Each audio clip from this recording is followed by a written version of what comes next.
자, 안녕하십니까. 2월 11일 스포츠 스트레이트 시작하겠습니다. 안녕하십니까. 네, 안녕하십니까. 오늘은 첫 번째 소식, 역시 추신수 선수의 또 계약으로 시작을 해봐야 되겠죠?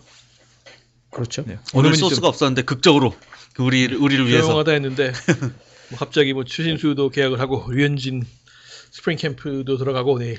사실상 뭐 그 이번 주부터 이제 메이저리그 시작 아니겠어요? 그러니까 그렇죠. 뭐 계약할 것으로 보였고, 근데 이제 그 스캇 보라스가 벼랑 끝 전술로 가갖고 그 연봉 조정 신청 청문회까지 갈 건지 중간에 그 중재해서 할 건지 그런데 결국 뭐 중재죠. 가운데 선으로 계약을 했으니까 뭐 시장 가격에는 저는 맞다고 보는데 737만 5천 달러면. 근데 또 한국에 나온 기사로는 역시 슈퍼 에이전트 스캇 보라스 나왔는데 착각하고 있어요. 글쎄 뭐 저도 보니까 그게 구단 제시액과 그 에이전트의 제시액에 딱 차액을 2분의 1로 해서 그 가격에 딱 그 결정을 했더라고요. 그렇게 되면 뭐 누구나 예상할 수 있는 거 아닙니까? 아니 그러니까는 스캇 보라스 800만 달러 요구했고 구단 제시가 675만 달러에 737만 5천 달러면 그 중간 아니에요? 딱 반이죠. 그렇죠. 딱 그런데 보니까 저 약간 소식적으로 넘어가지 않았습니다. 정확히 반입니다. 아니 기사가 그렇게 나왔길래 나는 그냥 약간 넘어간 한 50분이라도 넘어가지 그러니까 않았나. 이건 뭐 스캇 보라스의 영향하고는 아무 상관없는 거예요. 어떻게 보면 영향이 없는 수도 볼 수도 있지 않을까요? 제가 그 무릎팍 도사에서 봤는데 뭐 거기서 류현진이가 뭐 저는 일본에 갈 생각도 안 했는데 그러면은 뭐 강호동이 그럼 그 천재적인 전략 아니었습니까? 천재적인 근데 전략. 우리는 여기서 다 알고서 무슨 일본에서 오란 얘기도 안 했는데 포스팅 시스템이 일본에서 있었던 거 아니고 근데 그거 듣는 사람은 천재적인 전략이 나오는 이 뭐니 참. 저희 스포츠 스트레이트 앞부분을 이렇게 찾아서 들으시면 그 얘기 나옵니다. 그러니까 이제 뭐 국내에서는 이제 포장시켜주고 언론이라는 게 이제 미화시켜주고 그러잖아요. 무슨 사건 사고 났을 때 항상 나오는 게 미담 아니에요. 그렇죠. 그런 거랑 똑같은 거죠. 그러니까 언론은 그런 과포장을 해야 이 요즘 같은 또 이런 인터넷 낚시용 기사에 딱 어울리는 거니까 그런데 저희가 우리 누구를 미워하는 것도 아닌데 그렇죠. 그 사실이 이렇다고 말하다 보니까 꼭 스캇 보라스 사무실에서 아니, 우리가 그러니까- 스캇 보라스를 미워하는 거로 보이겠습니다. 그러니까 원래 사실을 사실대로 얘기할 때 문제가 생기는 거예요.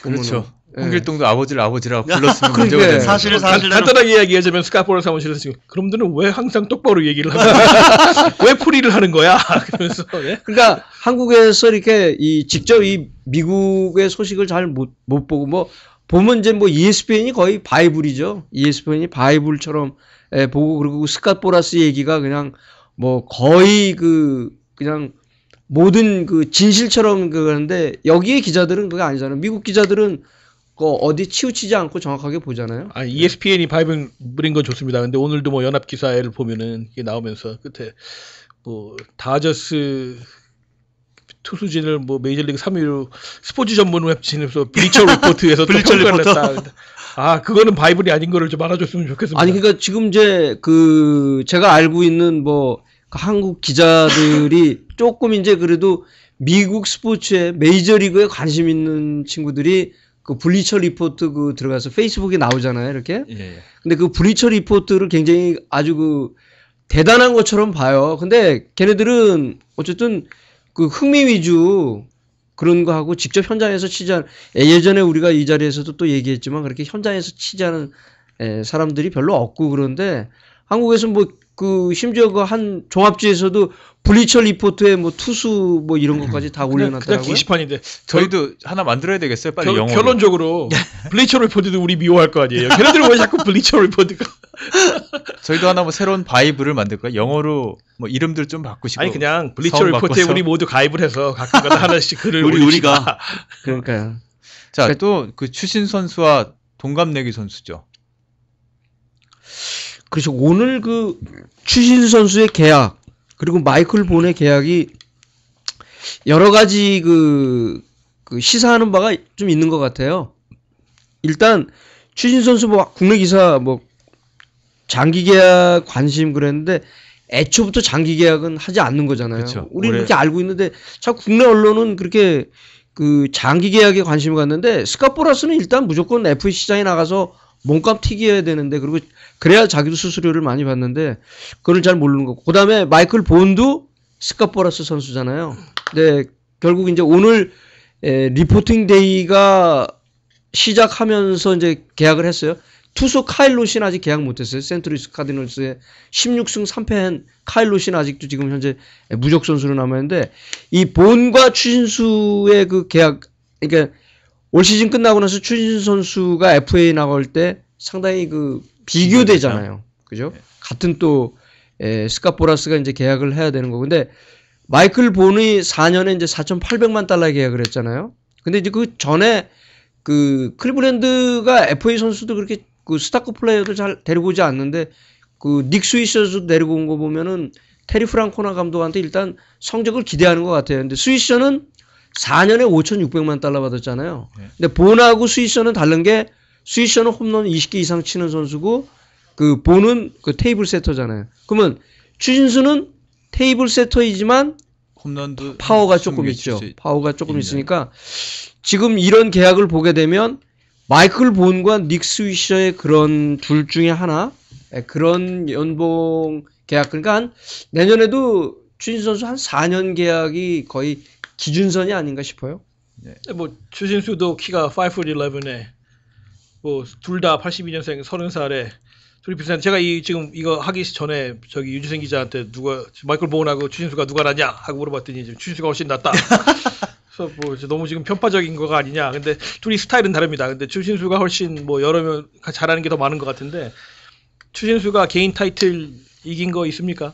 아무 타이틀이나. 일단 요번에 타율도 좋고 홈런도 아니 근데 이제 많았고. 그래도 마이클 보은은 골드그룹을 도루왕을 세 번 한 적이 일단 있고 도루가 많습니다. 그리고 골드글러브를 탄 적이 있습니다. 2010년도에 받았죠. 추신수는 골든글러브를 한 게 없고.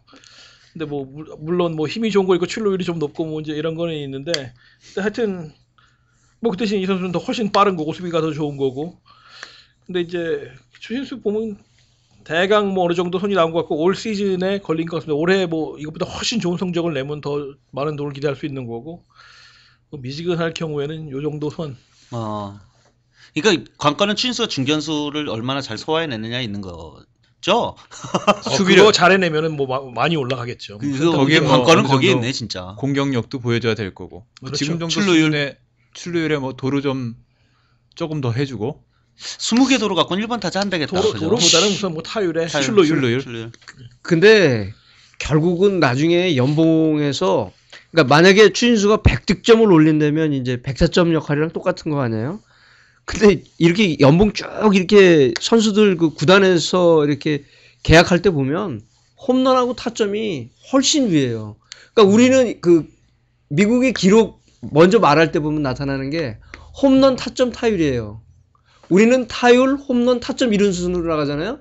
근데 메이저리그는 홈런, 타점, 타율식으로 나가니까 홈런이 위에요, 항상. 말씀하시는 도중에 애니팡 하트 그만 보내. 아니 그런데 뭐 추신수는 지금 1번 타자로 주로 1번 타자로 뛸 거니까 뭐 어떻게 보면 1번 타자로 뛰면서 그러면 뭐 받을 수 있는 돈이 제한돼 있다는 얘기죠. 그러면 뭐 그 홈런에 타점으로 많이 쏟아져야지만 큰 돈이 터진다 하면 뭐 1번 타자로서 올릴 수 있는 타점 같은 거는 뭐 제한돼 있는 거니까. 그러니까 역시 메이저리그에서 연봉 대박을 터치는 사람은 3, 4, 5번 타자. 중심 타자예요. 그러니까 톱 타자가 한번 기억해 보세요. 톱 타자가 그런 뭐 1억 달러짜리 무슨 뭐 그러니까 초대형 계약은 없어요. 톱 타자가. 옛날에 리키 핸더슨이 뭐 역대 최고의 톱 타자로 꼽히고 그렇지만 그런 적 없었고 이치로가 아무튼 최근 들어서는 가장 그 연봉을 높게 받은 톱타자죠. 그럼 뭐에 8번 MVP까지 차지했습니다. MVP의 그렇죠. 신인왕의 신인왕의 대단한 선수입니다. 우승만 빼고 다 해봤죠. 그렇죠. 지금 그것 때문에 남아 있는 거예요, 양키스에.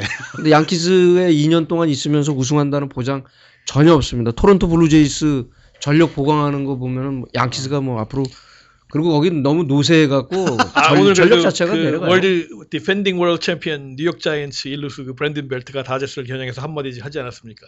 뭐 돈을 그렇게 펑펑 쓰는데 돈 주고 케미스트리 팀 화합을 쓸 수 없다. 뭐 지금 뭐 양키스도 요새는 돈을 좀 들 쓰니까 토론토 블루제이스에 뭐 그런 비슷한 얘기를 할 겁니다. 뭐 네.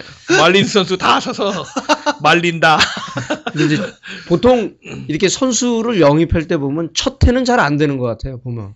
근데 그쵸, 두 번째 되면 그 어느 정도 선수들이 이제 서로를 다 알고 케미스트리가 이루어지니까 두 번째는 괜찮을 것 같아요. 그러니까 다저스가 지난해 8월에 그런 그 대형 트레이드를 해고 실패했잖아요, 결국. 공격이 전혀 이루어지지 않았으니까. 그런데 올해는 그 선수들이 이제 어느 정도 서로를 알고 그러니까. 그러면 다저스는 올해 2년째로 치는 겁니까? 아니면 1년 반째로 치는 겁니까? 나는 2년째로 그냥 쳐. 그냥 뭐 그럼 좋네요. 네. 반년 먹고 연수로 갔어. 해서 2년을 쳐줘야죠. 그럼 레이커스는 저희는 레이커스 중계는 내년까지 기다려야 내년, 됩니까? 내년. 그러니까 레이커스가 안 되는 게 결국 이 케미스트리 안 맞아요. 되는 그러고 거예요. 보면 마이애미 히트도 첫 해는 못했어요. 못했어요. 우승 맞습니다. 못했어요. 예. 아, 그래갖고 르브론 제임스 욕 무지하게 먹었잖아요. 자, 그럼 자연스럽게 다저스 우리의 그 주 고객이죠. 유현진 선수. 거기에. 이거 좀 해볼까요? 유현진 선수 이제 그 내일이 그 리포트 데이에 투수하고 포수들 리포트 데이인데 미국 시간은 12일입니다. 예, 12일 날 이제 리포트 데이인데 내일 이제 그 다저스가 오늘 낸 그 보도자료에 따르면 단 매팅리 감독 이제 기자들하고 만나고 그다음에 그 12시 무렵에 이제 그 유현진 기자들 만나고 그다음에 오후에 그 네드 콜레티 단장이 이제 기자들 만난다고 그랬는데 내일 리포트 데이니까 13일 날 처음으로 다저스 유니폼을 입고 이제 정식으로 이제 피칭에 본격적인 들어가는 거죠. 시작이죠. 네, 내일 13일부터 스프링 모레. 캠프 첫날 네. 딱 단장, 감독 그리고 선수 한 명이 기자회견을 하는데 그게 유현진입니다. 대단하네. 내일이요. 네, 상당히 그 의미가 있죠. 네. 12일서부터 그럼 유현진 선수의 공식 근무일이 되겠군요. 연봉 계산을 그때부터 하더라고요. 아니에요. 연봉은 저기 아니 그게 죄송합니다. 연봉 계산이 아니라 네. 그 세금 계산을 할 때 네. 스프링데이 시작 날이 첫 근무일이고 네. 이제 시즌을 접잖아요. 네. 예를 들어서 포스트 시즌 진출하는 팀이 있고 그러지 못한 팀이 있는데 포스트 시즌에 진출하지 못했을 때는 시즌 끝남과 함께 근무일 수가 끝나요. 그래서 뭐 제가 세금을 조사하다 보니까 예를 들어서 타주에 이제 세금을 낼 때 있잖아요. 네, 그것도 그럴 때는 타주에 연봉을 갖고 그 선수가 근무 일수에 따라서 연봉을 나눕니다. 그래서 일봉을 계산을 하고요. 네. 그 이제 예를 들어서 유현진 선수가 뭐 이제 세금이 있는 뭐 아리조나주를 간다거나 그 아리조나 다이아몬드백스가 게임을 하잖아요. 그러면 아리조나 다이아몬드백스 한 게임 수를 다 합쳐서 이제 일봉 곱하기 X를 한 다음에 거기에 대한 주 세금을 뜨게 됩니다. 그래서 그 에이전트가 있어야 되는 미국은 그렇죠. 전문가가 있지 않으면은 할 수가 없어요. 세금 너무 복잡해서. 전문가와 함께. 예, 그 왜냐면 선수가 그래서 미국에서- 다저스한테 연봉을 받지만 그쪽에 그 주에 가서 게임할 때 거기다가 세금 신고를 해야 되니까. 그래서 미국의 CPA가 그렇게 많구나. 근데 변호사가 더 많죠. 변호사도 많고. 그래서 어떻게 보면 집을 산 것도 텍스 혜택을 받기 위한 하나의 근데 뭐 일환이죠. 유현진 선수가 지금 집 샀다고 그래요? 뭐 아니에요? 저 리치 칼튼에 집을 샀다라고 하는데 네. 아직 그 뭐죠 타이틀을 뛰면 나오지는 않는데요. 그래서 지금 그게 어떻게 됐는지 그 많이 리치 칼튼 그 고민이 되고 있습니다. 류현진이 산 그 집을 보면 거기 펜트하우스는 코비 브라이언트가 거주하고 있는 곳입니다. 예. 펜트까지는 아니고 유현진이 뭐 그때 신문에 기사에 나온 걸로 봐서는 뭐 에이전트 말이 한 180만 불 정도 주고 그럼 샀다고 밑에층이네. 하는데 그게 아직 에스크로가 끝나지 않았는지 타이틀상으로는 유현진의 이름이 그럼 뜨진 그냥 않는데. 다운타운에 있는 그 스테이플 센터 앞에 예, 그쵸. 저길로 들어가는군요. 개인 주택이 더 좋지 않나? 보통 한국에서는 아파트에서 살았으니까. 근데 그 개인 리치 주택이 좋을 텐데. 칼튼이 좋은 게요. 주인이 없으면 거기 호텔처럼 관리자들이 들어와서 싹 관리를 해줘요. 수건까지 다. 아. 예, 그래서 거기를 이용하지 호텔이네요. 않습니다. 예, 호텔식 호텔식이죠? 관리입니다. 예. 호텔식 관리죠. 예. 그 뭐 조식, 저녁 뭐 전부 다 원하는 대로 갖다 주고. 근데 이제 부모님들도 갖고 오실 텐데. 부모님 뭐 거기서 부모님 수영하고 계시기에 뭐 계시겠죠, 거기 최고죠, 뭐. 아이, 그렇지만 다운타운 이 바깥에 이 LA 야외 뭐 베버리힐즈 이런 데가 또 동네로는 좋잖아요. 사실. 근데 유현진 연봉으로는 무리죠. 그러니까 유현진 아니, 근데- 연봉 계산해보고 그 집 계산해보니까 좀 비싼 걸 산 것 같아. 저는 근데 하여튼 뭐 여기 지금 스프링 트레이닝 캠프 들어가면서 뭐 류현진은 3선발, 4선발이 뭐 이렇게 이야기 된 것처럼 얘기를 하는데 지금 제가 볼 때는 이 선발 투수들이 다저스는 워낙 많아가지고 맞습니다. 예. 그리고 또 이 선수들이 왕년의 실력이 나오면은 또 꽤 그러네. 대단한 맞아요. 선수들이라 투수는 진짜 장담할 수 없어요. 맞아요. 선수들 다들 이 지금 쟁쟁한 선수들이라 이번에 이 모티베이션을 느껴서 이게 뭐 경쟁이 왜 투수를 이렇게 많이 불러들였어 그래서 이번에 정신 차려야 되겠네 하고서는 진짜 이 친구들이 다 정신을 차리고 왔을 때 다들 제 실력을 발휘하기 시작을 하면 이게 어떻게 되는 건가? 그럼 지금 사실상 그 1, 2선발을 보장받은 뭐 클레이튼 커샤하고 잭 그랭키를 빼면은 3, 4, 5선발은 지금 보면은 뭐 물론 지금 선두 주자는 류현진이라고 보면 뭐 그 뒷받쳐주는 숫자가 기록보다는 돈에 관한 것으로 6년간 3,600만 달러라는 연봉, 그리고 2,513만 달러라는 이적료 해서 지금 6,100만 달러라는 돈을 뭐 불펜 투수로 쓰려고 쓴 건 아니지 않습니까? 그렇죠.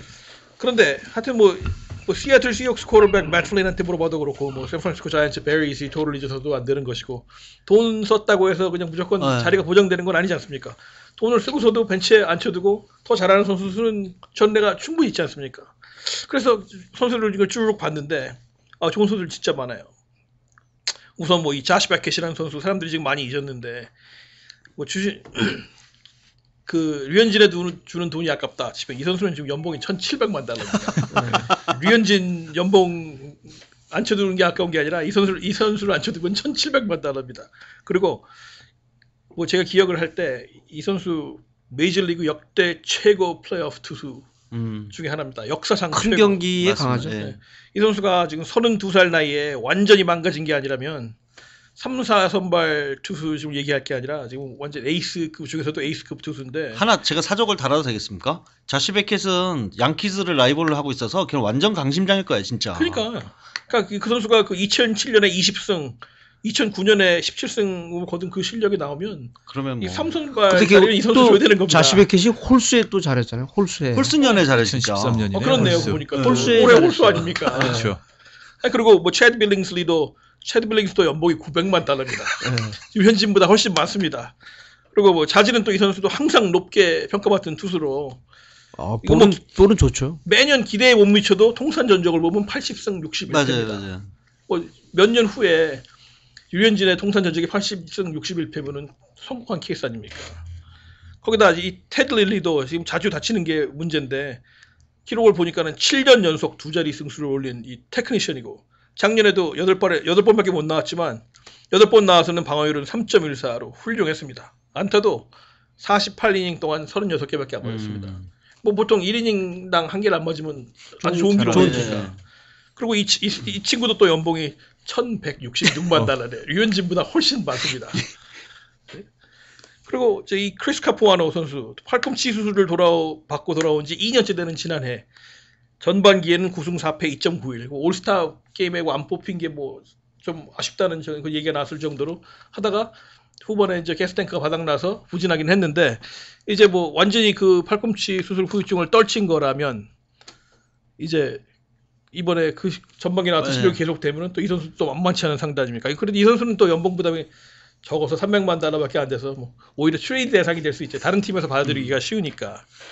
그리고 뭐 에런 하랑 한국에서 하락이라고 그러죠. 허랭 미국에서 뭐 6피트 신인치신장에서 내려꽂는 피칭이 아주 위력적인 친구로 이 선수도 한때는 에이스급 선수입니다. 맞아요. 뭐 판타지 리그를 하면 진짜 탑 10으로 뽑히던 선수로 뭐 2년 전에 약체 샌디에고에서 14승 올리고 한때 레지에서 2년 연속 16승 올린 투수고 그리고 7번째 뭐 스티븐 파이프 아직 신인 신분인데 작년에 5차례 등판에 걸쳐서 방어율이 2.70입니다. 그 카디널스 상대로 5이닝 동안 삼진 9개. 그냥 무시할 수 없거든요. 그러니까 이 지금 3, 4, 5번 세 자리를 놓고선 이 7명이 경쟁을 해야 되는데 여기서 무조건 이긴다는 보장 장담하기가 참 어려운 것 같습니다. 팀 입장에서는 투수를 확보하면 할수록 좋은 거죠. 왜냐하면 또 투수는 이제 고장이 나기 쉽고 그다음에 캠프를 쫙 하다가 보면은 돌발 사고들이 나오고 부상자가 나오잖아요. 그러면 이제 그 카드들이 이제 트레이드 카드로 활용할 수 있는데 그 유현진은 사실 스프링 캠프가 정규 시즌이랑 똑같다고 봐야 돼요.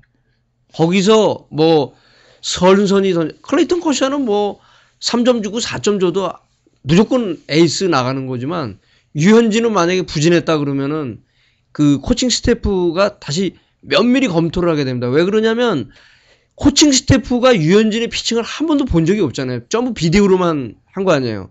근데 마운드에서의 여러 가지 상황들을 자세히 면밀하게 검토하기 때문에 유현진 스프링 캠프 시범 경기가 매우 중요합니다. 그러다 트레이닝 캠프에서 다들 과부하 걸려갖고 진작 시즌이 시작되면 또 삐그덕거리는 아니 게 근데 이제 아닐까요? 이닝 수가 적지를 않으니까요. 그러니까 2이닝서부터 이제 시작하니까 그 페이스는 이제 맞출 수 있을 거예요. 근데 이제 본인이 그 상대할 때마다 상당히 신중하게 상대를 해야죠. 근데 유현진 저번에 만나봤을 때 유현진이 굉장히 슬로우하게 이제 몸을 만들어 가겠다라고 얘기를 했었거든요. 처음에 무리하지 않고. 네, 근데 그거를 그 다저스 코칭 스텝이 그렇게 내둘 건지가 문제지. 아니 근데 올해 이 지금 뭐 이 선수들을 보면은 그러니까 그 선수들이 안 지금 돼요. 불이 번쩍 들어와서 네. 지금 나올 텐데 본인도 그걸 보고 느끼고 해야 될 겁니다. 근데 그거는 진짜 막상 딱 요이 땅 해갖고 거기 가서 했을 때는 본인이 뭐 슬로우 그거는 하나 이글스에서는 가능하지만 LA 그치. 다저스에서는 아니 할 수 지금 없어요. 자시 베켓이 네. 테드 릴리가 지금 뭐 체드 빌링슬리의 크리스 카포너가 크리스 카포너는 벌써 언더 레코드에 경쟁 시작하면 지금 아드레날린이 솟구친다는 맞아요. 기사 나오지 않았습니까? 네, 저번에 한번 나왔죠. 지금 이 선수들이 뭐 우리를 못 믿어서 지금 뭐 한국까지 가서 누구한테 얼마를 주고 류현진을 데리고 와 이런 거 아닙니까? 맞아요. 지금 그 상황에서 지금 내가 지금 류현진한테 밀려 여기 왔어. 내가 자시 패킷인데 이런 상황인데 지금 천천히 한다는 건 지금 말이 안 됩니다. 뭐 게임이 이제 사진 찍고 인터뷰하고 시작하면 본인도 위기감을 느껴서 열심히 따라가겠죠. 그렇죠. 그러니까 일단은 불펜에서 같이 동료들 투수들이 선발 투수를 던지잖아요. 그럼 거기서 다르죠. 볼이 들어가는 거 보면은 다르고 그다음에 이제 시범 경기 들어가면 달라지니까 지금 얘기한 그런 얘기들은 사실 그 백지서부터 출발해야 돼요. 그런 얘기 장담하면 안 돼요. 맞습니다. 알겠습니다. 그 정말 믿어도 되는 거겠죠. 우리는 류현진 그 쉬는 모습만 너무 봐가지고 몸 잘 만들어 갖고 갔겠지 뭐. 아니 뭐 하여튼 마이너로는 밀릴 위험은 없으니까. 근데 이제 뭐 처음 워낙 기대치가 높으니까 솔직히 출발이 중요하진 않습니다. 뭐 불펜에 시작을 해도 상관은 네. 없는데 본인 기대도 크고 국민의 기대가 너무 크니까 너무 크죠. 예. 뭐 선발의 헬스를 당장 못 따내면은 하도 또 뭐 언론이 떠들고 하니까 그거에 대한 뭐 걱정이지. 천천히 커도 그러니까 뭐 상관없는 것 제가 같습니다. 선동열 감독도 만났고 박찬호도 뭐 보도된 바에 의하면 너무 그렇게 잘하려고 하지 마.